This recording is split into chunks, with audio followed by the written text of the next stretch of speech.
വിജയലക്ഷ്മി കൊലക്കേസിൽ പ്രതി ജയചന്ദ്രനെ 14 ദിവസത്തേക്ക് റിമാൻഡ് ചെയ്തു. ഇയാളെ കൊല്ലം ജില്ലാ ജയിലിലേക്ക് മാറ്റി. കരുനാഗപ്പള്ളി പോലീസ് അമ്പലപ്പുഴയിലെത്തിയാണ് പ്രതിയെ അറസ്റ്റ് ചെയ്തത്. കൊലപാതകം നടന്നത് അമ്പലപ്പുഴയിൽ ആയതിനാൽ നിയമ നടപടികൾക്ക് ശേഷം കേസ് അമ്പലപ്പുഴ പോലീസിന് കൈമാറും.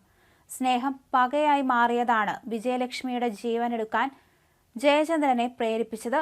കഴിഞ്ഞ 2.5 വർഷമായി ഇരുവരും അടുപ്പത്തിലായിരുന്നു. എന്നാൽ വിജയലക്ഷ്മിക്ക് മറ്റൊരാളുമായും ബന്ധമുണ്ടെന്ന് ജയചന്ദ്രൻ കണ്ടെത്തി. അമ്പലപ്പുഴയിലെ വീട്ടിൽ വച്ച് ഇരുവരും ഫോണിൽ സംസാരിക്കുന്നത് ജയചന്ദ്രൻ കൈയോടെ പിടികൂടുകയും ചെയ്തു. ഇതാണ് കൊലപാതകത്തിലേക്ക് നയിച്ചത്. കൊല നടത്തി 10 ദിവസത്തോളം സാധാരണ ജീവിതം നയിക്കുകയായിരുന്നു ഇയാൾ. എന്നാൽ പ്രതിയുടെ പ്രതിരോധം ഘട്ടം ഘട്ടമായി പോലീസ് പൊളിക്കുകയായിരുന്നു.